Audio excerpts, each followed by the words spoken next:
సాంబశివరావు గారు.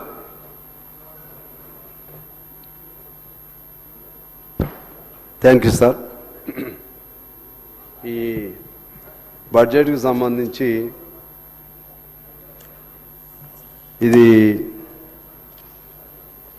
ప్రజల జీవితాలకు ఒక మలుపు లాంటిది. అలాగే ఎన్నో ఆశలతో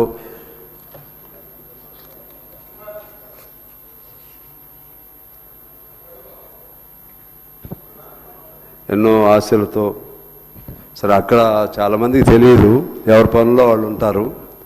తెలిసిన వాళ్ళేమో ముఖ్యంగా నిరుద్యోగులు కానీ లేకుంటే ఇతర రైతులు కానీ ఇంకా కూలీలు కానీ ప్రతి ఒక్కరూ నాలెడ్జ్ ఉన్నటువంటి వాళ్ళు ఈ బడ్జెట్ వలన మా జీవితాల్లో ఏమైనా మార్పు జరుగుతుందా అని చెప్పి ఆలోచన చేసేవాళ్ళు ఉంటారు. చాలామంది వాళ్ళకి వాళ్ళ పనుల్లో వాళ్ళు ఉంటారు, బడ్జెట్ ఏంటో తెలియదు, లేకపోతే లెక్కలు డొక్కలు ఇవన్నీ కూడా వాళ్ళకి ఏమీ తెలియదు. అధ్యక్ష, బడ్జెట్ అంటే కొన్ని ప్రధానమైన అంశాలు: ఒకటి అభివృద్ధి, రెండు సంక్షేమం, మూడు వ్యవసాయం, విద్య, వైద్యం, పరిశ్రమలు, ఇరిగేషన్. ఇవి ప్రధానంగా. దీనిలో అంతర్గతంగా మైనార్టీస్ కానీ దళిత్స్ కానీ లేకపోతే ఇతర పేద వర్గాలు ఇవన్నీ కూడా అంతర్గతంగా ఉంటారు. అదేవిధంగా అల్టిమేట్గా ఏంటంటే జీతభత్యములు, అలాగే ఈ అసెంబ్లీ ఆమోదం తీసుకుని రేపు కొత్త ఆర్థిక సంవత్సరం ఖర్చు పెట్టడం. ఇది బడ్జెట్. ఈ బడ్జెట్కి సంబంధించి ప్రతి ఏడు మనం పెడతానే ఉంటాం, పెరుగుతూ ఉంటుంది బడ్జెట్, అంచనాలు పెరుగుతూ ఉంటాయి. కానీ ఈ బడ్జెట్ ఫలితాలు ఎవరికి వెళుతున్నాయి? బడ్జెట్ చూస్తే మనకి వృద్ధి రేటు, తలసరి ఆదాయం వృద్ధి రేటు అంటాం, అలాగే జీడిపి వృద్ధి రేటు చెప్తాం, లేకపోతే తెలంగాణ ధనిక రాష్ట్రం అని చెప్పుకుంటాం. కానీ కింద ఉన్నటువంటి జనం వాళ్ళ జీవితాల్లో ఏమీ మార్పు ఉండట్లేదు. ఎందువల్లంటే మనకు చాలామంది తెలుసు, పేదవాడు ఇంకా పేదవాడుగానే ఉంటున్నారు. ఏదో పిచ్చి పిచ్చి లెక్కలు చెప్తారు. రోజుకి రంగరాజన్ గారు ఒక రిపోర్ట్ ఇస్తాడు, ఇంకొక టెండూల్కర్ గారు ఒక రిపోర్ట్ ఇస్తాడు. వారు ఏమంటారంటే గ్రామాల్లో 32 రూపాయలు,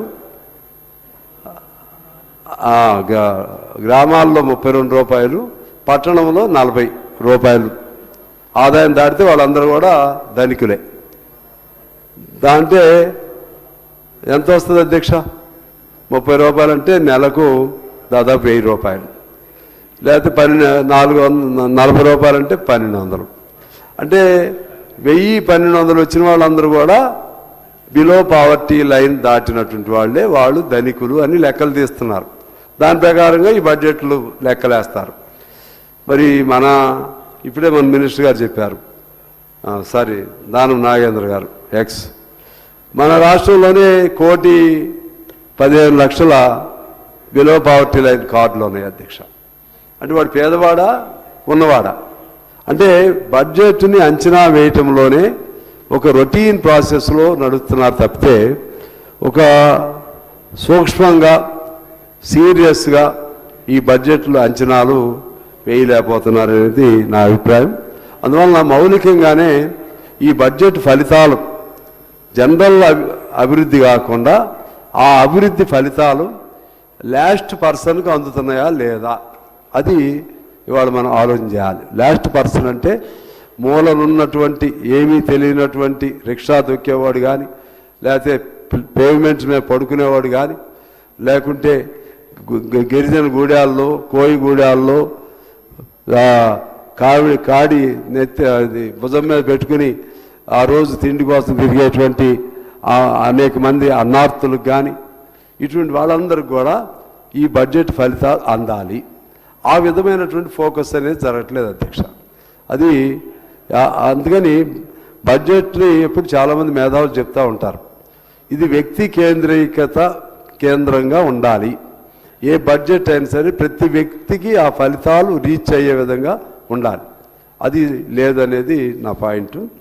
రెండోది ఏంటంటే మన భట్టి గారు ఇందులో రాశారు, dream high and dreams should be realised.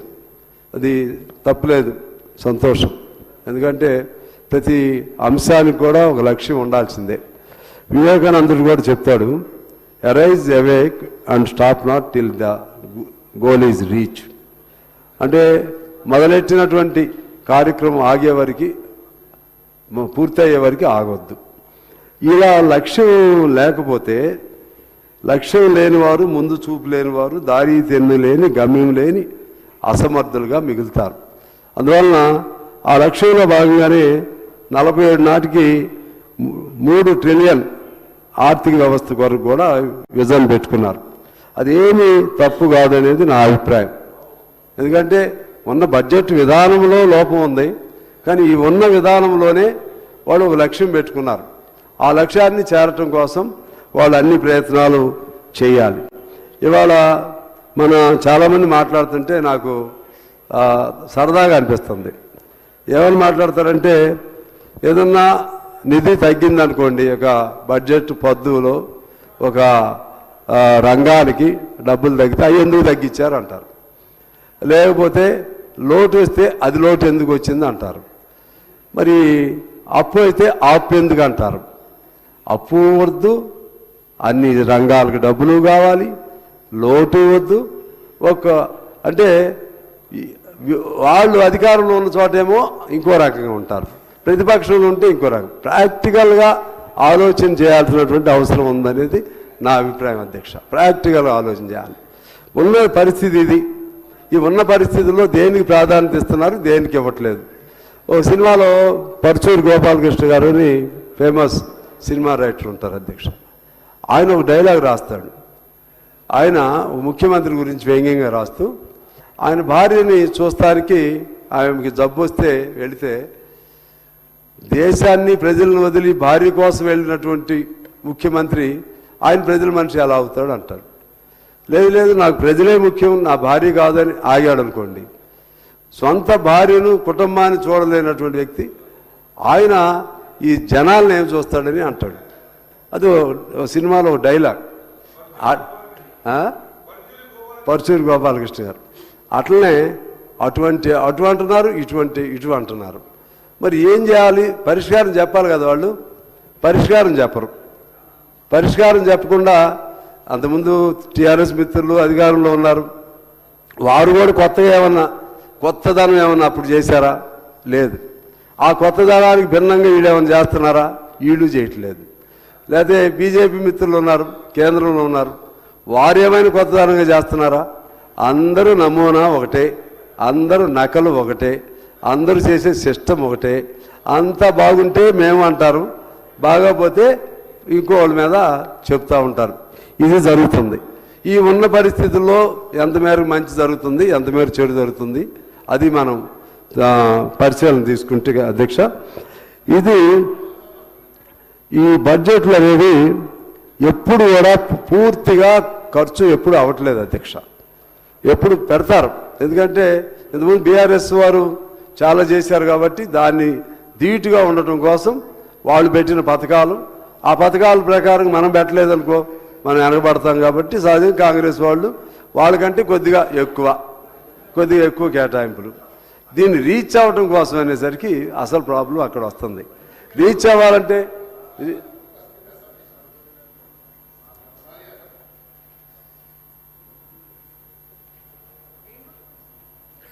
గుర్తు చాలా ఇంపార్టెంట్ అత్తమ్మా ఇది. సార్ సార్ मैं माफी चाहता हूँ, నేను మాట్లాడేటప్పుడే చెప్దాం అనుకున్నాను సార్. ఇక్కడ శాసనసభ్యులకు వర్కింగ్ లంచ్ పెడుతున్నారు మీరు. ఇక్కడ ఉండే స్టాఫ్కి కానీ, బయట ఉండే స్టాఫ్ కానీ, గన్మెన్లు కానీ ఇప్పుడు వచ్చేటప్పుడు చూస్తే బయట నుంచి క్యారేజీలు పట్టుకొని వచ్చి తింటున్నారు. వాళ్ళకు కూడా ప్రొవైడ్ చేయండి సార్.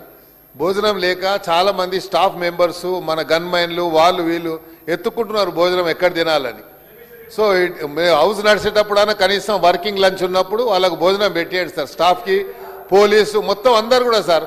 చాలా ఇబ్బంది కనిపించింది. ఇక్కడ చూస్తే పొద్దున్న ఆటోలో తీసుకొని క్యారేజ్ పట్టుకొని వచ్చి అంటే మరి ఇంత పెద్ద హౌస్ నడిచేటప్పుడు వర్కింగ్ లంచ్లో భోజనం లేకపోతే ఎట్లా సార్? ఎమ్మెల్యేలు మనం లోపల తింటున్నాము, మరి అక్కడ స్టాఫ్ మెంబర్స్ అందరూ ఎక్కడ తినాలో అర్థమవుతలేదు, అంత ఇది లేదు.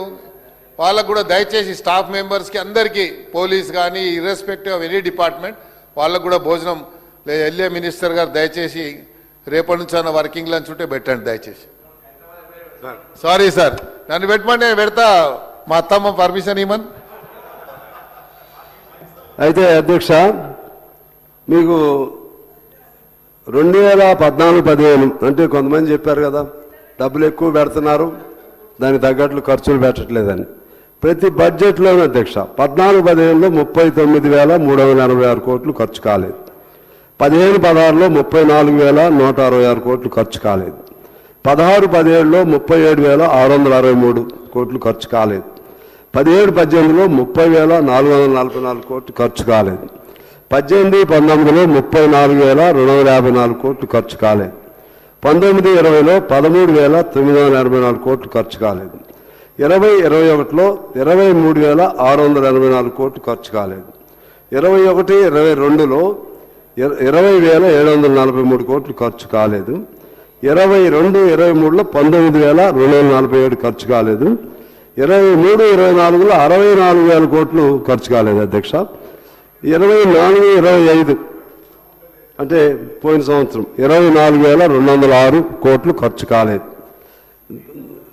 25-26 ఇప్పుడు జరుగుతున్న సంవత్సరం 23,000 కోట్లు ఖర్చు కాలేదు. ఇది అధ్యక్ష. అంటే ఏ ప్రభుత్వం కూడా ఎవరైనా సరే టోటల్గా యాక్యురేట్ బడ్జెట్ అంటేనే అంచనా. అంచనా అంటే 100% దాన్ని కొలమానాలతో జరగదు. వేస్తారు, అంచనా వేస్తారు. ఆ అంచనాలో కొంత రీచ్ అవుతారు, కొంత ఫెయిల్ అవుతారు. ఉన్నదానిలో నిజాయితీగా చేస్తున్నారా లేదా, నీతివంతంగా చేస్తున్నారా లేదా, చిత్తశుద్ధి చేస్తున్నారా లేదా, అది చూడాలనేది మీ ద్వారా నేను తెలియజేస్తున్నాను అధ్యక్ష. ముఖ్యంగా మనకు వచ్చేసరికి మనం ఎందుకు మన తెలంగాణ రాష్ట్రం ధనిక రాష్ట్రం అంటాం, ఎందుకు వెనకబడుతున్నాం, మన డబ్బులు ఎట్టిపోతున్నాయి, ఇందా చాలా వాదనలు జరిగినాయి. జిఎస్టీ అనేది వచ్చిన తర్వాత కేంద్రానికి అదొక వజ్రాయుధంలాగా దొరికింది అధ్యక్ష. ఆ జిఎస్టీ ద్వారా మొత్తం పెత్తనం అంతా కూడా వాళ్ళ చేతుల్లో తీసుకున్నారు. ఆయా రాష్ట్రాలకి వాళ్ళపైన పరాధీనం ఉండే విధంగా, ఆధారపడే విధంగా చేస్తున్నారు. ఇప్పుడు పేరు చెప్పకూడదు కానీ మన ఏపీ గవర్నమెంట్ ఉంది, మనం చూసాం. అంతకుముందు ఎలా ఉండేది పరిస్థితి, బీజేపీతో పొత్తు పెట్టుకున్నాక ఎలా ఉంది. తెలంగాణలో ఇంతకుముందు టీఆర్ఎస్ ఉన్నప్పుడు కూడా ఒక్క ప్రాజెక్ట్ అయినా మనకి ఇచ్చారా అధ్యక్ష? కాళేశ్వరం కానీ ఇంకోటి కానీ అనేక బకాయిలు ఉన్నాయి. తెలంగాణ ఉన్నప్పుడు విభజన చట్టంలో మనకు రావాల్సిన బకాయిలు అనేక ఉన్నాయి. ఒక్క రూపాయలు ఇచ్చారా? లెక్కలు తీస్తే దాదాపు 50-60 వేల కోట్లు రావాలి అప్పుడే, తెలంగాణ అంటే టీఆర్ఎస్ ఉన్నప్పుడే. అదే పద్ధతుల్లో ఇప్పుడైనా సరే ఒక్క పథకం ఏమన్నా ఇస్తున్నారా అంటే వారు చెప్తున్నారు 12 లక్షల కోట్లు. అది రొటీన్ కేంద్ర ప్రాయోజిత పథకాలు ఉంటాయి, రైల్వేస్ ఉంటాయి, లేకపోతే పెద్ద నేషనల్ హైవేలు ఉంటాయి. అవన్నీ పార్ట్ ఆఫ్ గవర్నెన్స్, అవి ఆటోమేటిక్గా రావాలి. కానీ మనకి బాధలో ఉన్నప్పుడు మనకు రావాల్సినవి ఏమన్నా ఉన్నాయా? వాళ్ళ లెక్క ప్రకారంగా అధ్యక్ష మన ట్యాక్స్ డెవల్యూషన్ ఒకటి ఉంటుంది. ట్యాక్స్ డెవల్యూషన్ అంటే పన్ను మీద పన్ను ఆధారంగా విభజితం. దాని ప్రకారంగా మొత్తం 41% అన్ని రాష్ట్రాలకి ఇస్తారు అధ్యక్ష. అంటే రాష్ట్రానికి 41% కాదు, మొత్తంగా 41%. ఆ 41%లో మనకెంత వస్తుంది అనేది వచ్చినప్పుడు మనకి అంటే ఇప్పుడు కొద్దిగా పెరిగింది ఈసారి కొద్దిగా ఎలా మొత్తం అంటే 40% 15,26,255 కోట్లు వస్తాయి మొత్తం దేశం మీద. దానిలో తీస్తే మనకి ఇప్పుడు ఎంత ఇచ్చారంటే 2.17 కొద్దిగా పెరిగింది. దానివల్ల మనకి ఎంత వస్తుంది అంటే 33,180 కోట్లు అధ్యక్ష. కానీ ఉత్తరప్రదేశ్కి 17.62, బీహార్కు 9.95. నేను కొద్దిగా చెప్తున్నాను. అంటే దానికి ఏం చెప్తారంటే జనాభా అంటారు, వెనకబడతానం అంటారు. మరి మనం ఏమంటున్నాం, పెర్ఫార్మెన్స్ బేస్గా మనకి ఇవ్వాలని అంటున్నాం. మన వాళ్ళు దెబ్బలాడారు, కొద్దిగా పెంచారు. కానీ ఈ డబ్బులు ఏ మూలం సరిపోతాయి? తర్వాత కొన్ని మొత్తం లెక్కలు ఉన్నాయి. అసలు డబ్బులు రావట్లేదని కాదు, మన నుంచి పోయేది అంతా మన నుంచి కేంద్రానికి దాదాపు మన నుంచి జిఎస్టీ పేరుతో కానీ ఇంకో పేరుతో కానీ 2 లక్షల కోట్ల పైన పోతున్నాయి అధ్యక్ష. వారి నుంచి మనకు వచ్చేది అన్ని కలిపిన 70-80 వేల కోట్లు. పోనీ వారు చెప్పిన లెక్క ప్రకారం చూసినా 10 ఏళ్లలో వారు చెప్పిన లెక్కే 12 లక్షల కోట్లు, అంటే 1 లక్ష కోట్లు. మన నుంచి పోయేది ఎంత అంటే మొత్తం పరిపాలన సంవత్సరం మీద మొత్తం కాదు. అయితే అధ్యక్ష మరి ఈ డబ్బుల్లో మరి మన డబ్బులు మనకి ఇవ్వాలంటే మేము మొత్తం పరిపాలన చేయాలి కదా అంటారు. మొత్తం పరిపాలన చేయటానికా పెత్తనం చేయటానికా? ఎందుకంటే మనం స్పష్టంగా చూస్తున్నాం అధ్యక్ష. కొన్ని రాష్ట్రాల పట్ల ఒక రకంగా, కొన్ని రాష్ట్రాల పట్ల ఇంకో రకంగా. సరే, సహజంగా ఎవరి పార్టీ వాళ్ళు సపోర్ట్ చేసుకుంటారు. మనం ఇంపార్షియల్గా అన్బయాస్డ్గా చూస్తే మన తెలంగాణకు మనం వస్తున్నటువంటి పెర్ క్యాపిటాలో కానీ లేకపోతే జిఎస్డిపిలో కానీ మనకి రావాల్సిన వాటా లెక్క ప్రకారం చూస్తే బాగా ఉన్నాం, కానీ మన వాటా మనకు రావట్లేదు. ఇది కూడా ఒక లోపమే. ఈ బడ్జెట్ లోటుకు రావడానికి అది కూడా ఒక లోపమే అనేది నా అభిప్రాయం అధ్యక్ష. అంటే ఇదేమో 41%, మళ్ళా 42 రూపాయలు రావటం వేరు. మొత్తంగా ఇవన్నీ కాలేసి 42 రూపాయలు ఇస్తున్నారు మనకి. ఇది కేంద్రం నుంచి మనకు జరుగుతున్నటువంటి అన్యాయం అధ్యక్ష. తర్వాత మన అప్పులు ఎఫ్ఆర్బిఎం పరిధిలో రివైజ్డ్ ఎస్టిమేషన్ ప్రకారం 5,03 కోట్లు. తర్వాత ఇప్పుడు కొత్తగా పెట్టింది మళ్ళా ఇంకో 82 కోట్లు. టోటల్గా 5,62,363 కోట్లు ఇప్పుడు మళ్ళా అప్పు మన నెత్తి మీదకి వస్తుంది అధ్యక్ష. ఆఫ్ బడ్జెట్ అంటే గవర్నమెంట్ గ్యారంటీస్ ఒకటి, స్పెషల్ పర్పస్ వెహికల్స్ అని ఏర్పాటు చేసి దాని ద్వారా తెచ్చుకునేవి, మూడోది కార్పొరేషన్. ఈ మూడింటి ద్వారా చేసే అప్పులు 3,01 కోటి పైన ఉంటుంది అధ్యక్ష. మొత్తం అప్పులు చూస్తే 8,68,198 కోట్లు మళ్ళీ ఇప్పుడు అద్దె వచ్చేసినాయి. ఎవరు చేశారా, ఎందుకు చేశారు, ఆ లోపలికి వెళ్ళట్లేదు నేను. మొత్తం మీద అప్పులు ఉన్నాయి. ఈ అప్పులన్నీ ఒక్కరి మీదే బాధ్యత, ఒక్కరి వల్లనే అని చెప్పడం కూడా అన్యాయం. పెరుగుతూ వస్తున్నాయి. రాష్ట్రం విడిపోయినప్పుడు 60,000, మన వాటా 60,000 కోట్ల అప్పు. ఇప్పుడు తర్వాత వచ్చేసరికి పోయినసారి లెక్కేసుకున్నాం దాదాపు 3 లక్షల కోట్ల పైన అప్పులు వచ్చినాయి.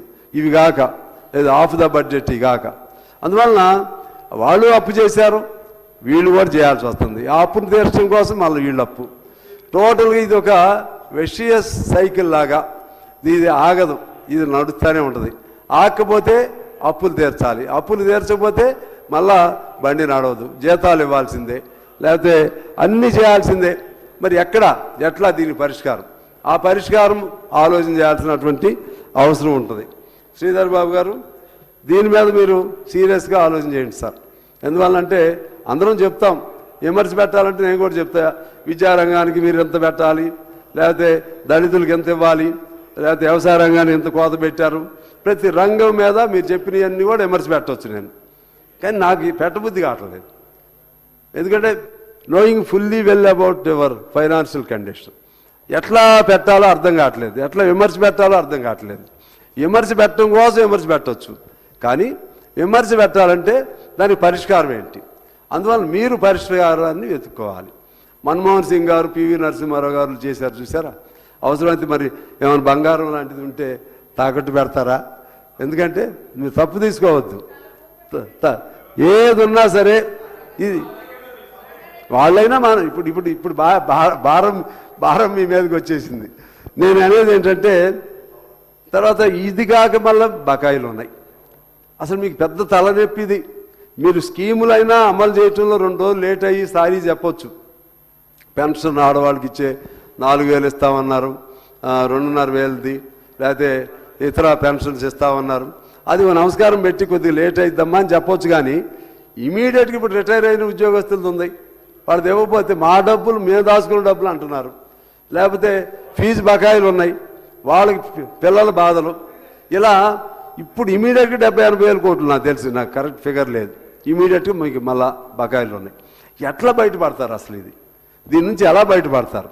మొత్తం బడ్జెట్ అప్పులు వేరు, ఇమీడియట్గా దీనికి ఏదైనా ఒక పరిష్కారం ఎక్కడ సంపాదిస్తారు, ఏం సంపాదిస్తారు, ముందు మీరు బయటపడాలంటే ఈ బకాయిలు ఉన్నాయి, ఈ బకాయిలే కదా అనేది ఇమీడియట్గా కట్టాలి. ముందు అవి తీర్చండి సార్. అవి తీర్చేస్తే ఇప్పుడు చాలామంది నాకు చీటీల మీద చీటీలు అయితే చాలా పొడుగు అయింది. మాకు ఇప్పుడు ఇక్కడ ఉన్న అవుట్ సోర్సింగ్ పిల్లలు కూడా వాళ్ళకి 18 నెలలు ఇవ్వాలంటే ఎవరు ఆయన ఎగ్గొట్టి వెళ్ళిపోయాడు. ఇట్లా చాలా సమస్యలు ఉన్నాయి. మీకు ఇది ఒకటి బయటపడితే మాత్రం మీరు ప్రశాంతంగా పరిపాలన చేసుకోవచ్చు.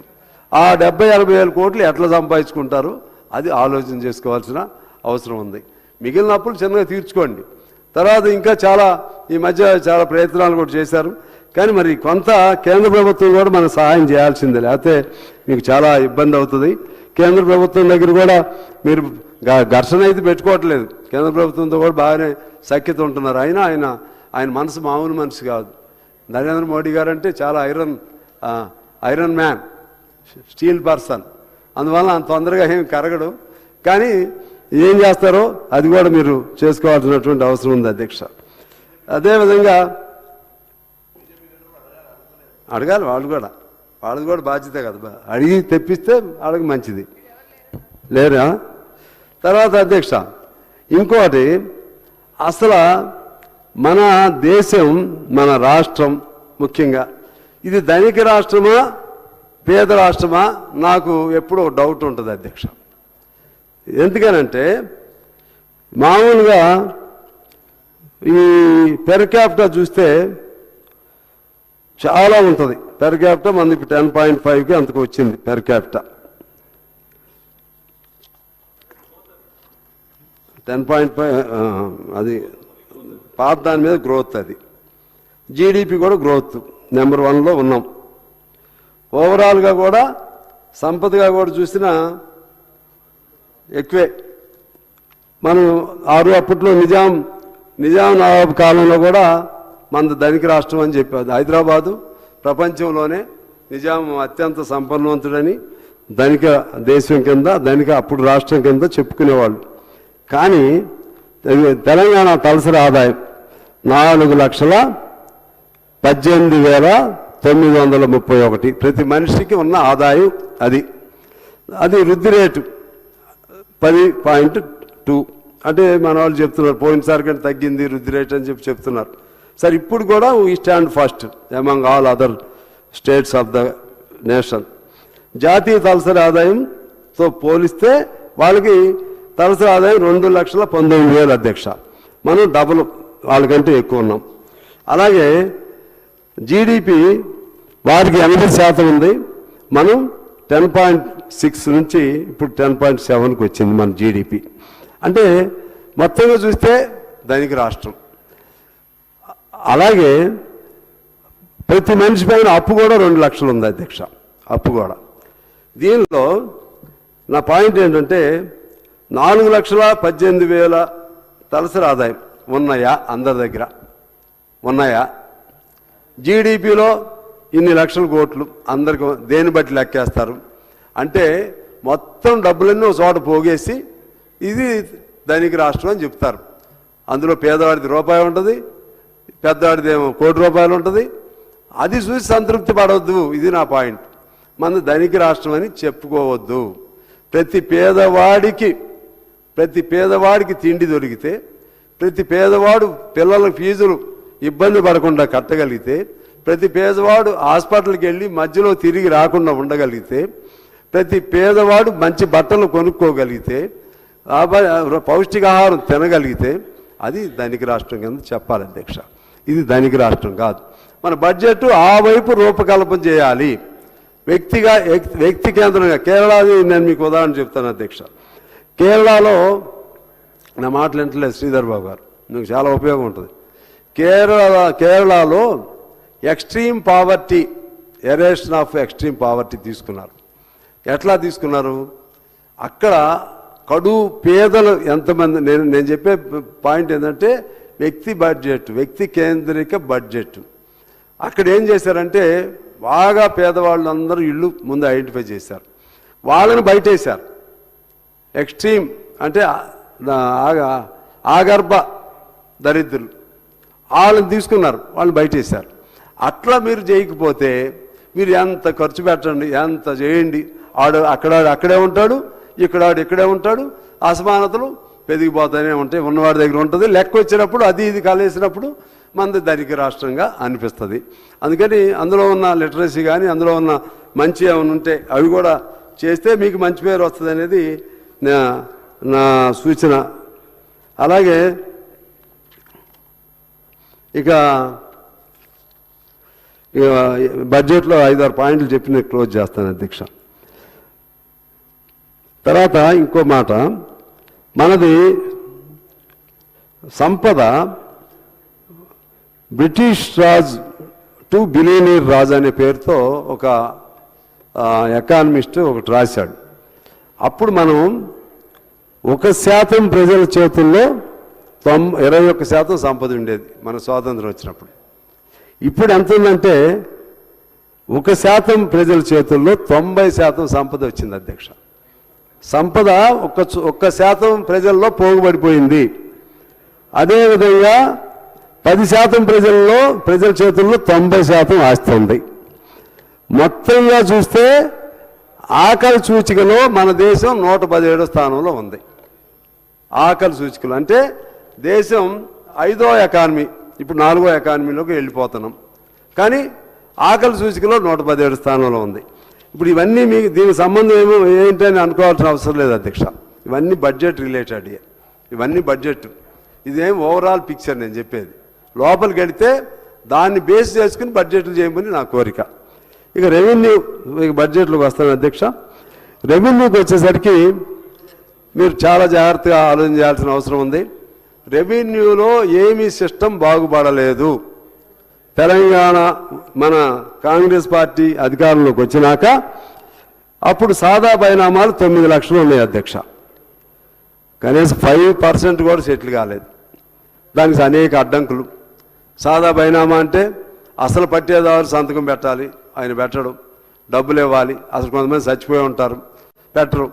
దాన్ని ఎట్లా పేరుకి మనం అసలు అప్పుడు మీరు అధికారంలోకి వచ్చింది ధరణి పేరుతో దానికి వ్యతిరేకంగా సగం బలం మీకు వచ్చింది. భూభారతి పెట్టి అసలు దాన్ని పరిష్కారం కోసం మీరు కూర్చున్నారా? సాదా బైనామాని ఏం చేద్దామని.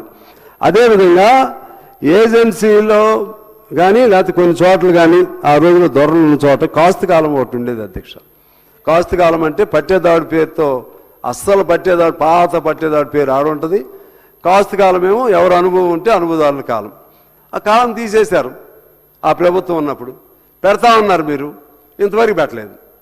దానికేం అడ్డం వచ్చింది మీరు చెప్పాల్సిన అవసరం ఉంది అధ్యక్ష. అదేవిధంగా రెవెన్యూ కోర్టులు కూడా నడవటం లేదు. సర్వే అనేది అసలే లేదు.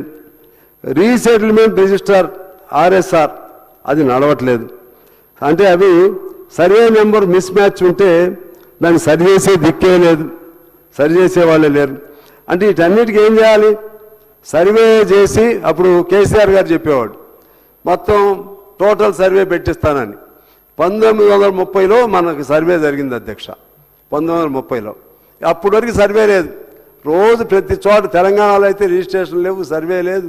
అంత గందరగోళం, ఒకరి మీద ఒకరి ఘర్షణలు, గొడవలు. దీన్ని సరిచేయటానికి ఓ సర్వే, టోటల్ సర్వే వైపు మీరు వెళ్ళాలని నేను కోరుతా ఉన్నాను అధ్యక్ష. ఇక దీనికి సంబంధించి అసలు సమస్య ఇప్పుడు మీకు కంప్లైంట్ కూడా ఇస్తాను అధ్యక్ష. మీ ద్వారా గవర్నమెంట్కి మీరు పంపించాల్సిన అవసరం ఉంటుంది. ఏంటంటే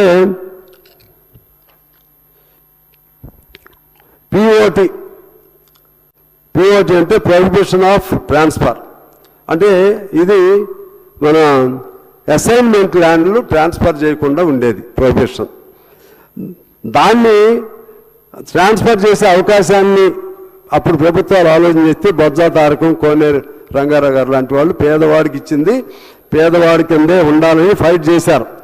2015 నుంచి ఇప్పుడు ఏదో పేదవాడి దగ్గర పేదవాడు కొనుక్కుంటే ఇవ్వచ్చని సెక్షన్ 53 ప్రకారం ఏదో సెక్షన్ 3 ప్రకారం ఉందని అంటున్నారు అధ్యక్ష. ఇప్పుడు 25 లక్షల ఎకరాలు అసైన్మెంట్ భూమి ఉంది సార్, మీరు వినాలి. 25 లక్షల ఎకరాలు 25 లక్షల ఎకరాలు అసైన్మెంట్ భూమి ఉందండి. ఆ భూమి ఎవరి చేతుల్లో ఉంది అది మీరు ఆలోచన చేయండి. మీకు బాకీలు తీరాలంటే, మీ బడ్జెట్ నడవాలంటే ఆ అసైన్మెంట్ భూమి పేదవాడి చేతుల్లో ఉంటేనేమో పర్వాలేదు. పేదవాడి చేతుల్లో నాకు తెలిసి 5% కూడా లేదు. ఆ భూమి అంతా ఉన్నవాడి చేతుల్లోకే వెళ్ళిపోయింది. మీరు ప్రభుత్వంగా మీకు ధైర్యం ఉంటే అని నేను అన్న, కానీ ధైర్యం చేసి మీరు దీన్ని ఆపండి. మీకు చాలా ఆస్తి కలిసి వస్తుంది. దాంతోపాటు అధ్యక్ష, ఇది ఎవరిచ్చారు? రాజశేఖర రెడ్డి గారు ఇచ్చింది. అసైన్మెంట్ ల్యాండ్స్ రాజశేఖర రెడ్డి గారి టైంలో 7 సార్లు ఇచ్చారు. ఎన్టీఆర్ గారి టైంలో ఇచ్చారు. ఇంకో ఇష్యూ ఉంది అధ్యక్ష, పిఓబి అంటారు. అంటే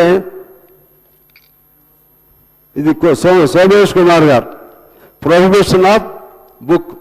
పిఓబి ఏంటంటే ప్రభుత్వ భూమి 1000 ఎకరాలు ఉందనుకోండి, అందులో పట్టా ఒక వ్యక్తికి 10 ఎకరాలు 100 ఎకరాలు ఉందనుకోండి, లేకపోతే 1000 ఎకరాల్లో గవర్నమెంట్ భూమి 100 ఎకరాలు ఉంది, 900 పట్టా. ఈ సోమేష్ కుమార్ గారు ఏం చేశాడంటే ఈ మొత్తం పిఓబిలో వేసేసేయండి అన్నాడు. దాదాపు 1 కోటి ఎకరాలు అప్పుడు పిఓబిలో వేశారు అధ్యక్ష. అంటే నీకు దాని నుంచి బయటికి రావట్లేదు ఇప్పుడు కూడా.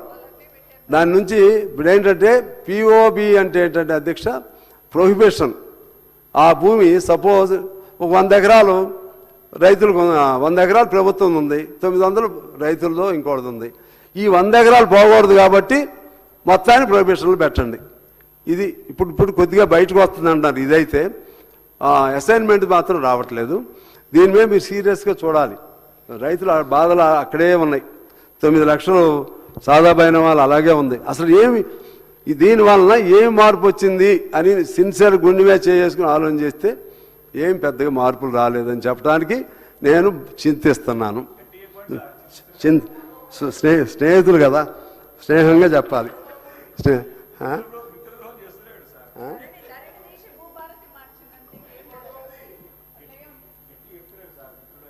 అవును, అప్పుడు చేసిన తప్పులు సరి చేయలేదని చెబుతున్నా. అప్పుడు జరిగిన తప్పు ఇంకా సరి కాలేదని చెబుతున్నా. కోర్స్. తర్వాత ఇప్పుడు ఒక ఇష్యూ కంప్లైంట్ ఉంది అధ్యక్ష మీ ద్వారా. అక్కడ ఏంటంటే హనుమకొండ జిల్లా ఐనువోలు మండలం వెంకటాపురం సర్వే నెంబర్ 324 పింగళి మధుసూదన్ రెడ్డి అనే భూస్వామి అప్పుడు ఈ ల్యాండ్ సీలింగ్ కింద 138 ఎకరాలు ఇచ్చారు అధ్యక్ష. ఆ సీలింగ్ భూమిని కట్టా మనోజ్ రెడ్డి, పేరు చెప్పక తప్పదు చెప్తున్నాను ఎందుకంటే ఇటువంటి అనేక ఉన్నాయి కాబట్టి చెప్పాలని. కట్టా మనోజ్ రెడ్డి అనే అతను రెవెన్యూ అధికారుల సహకారం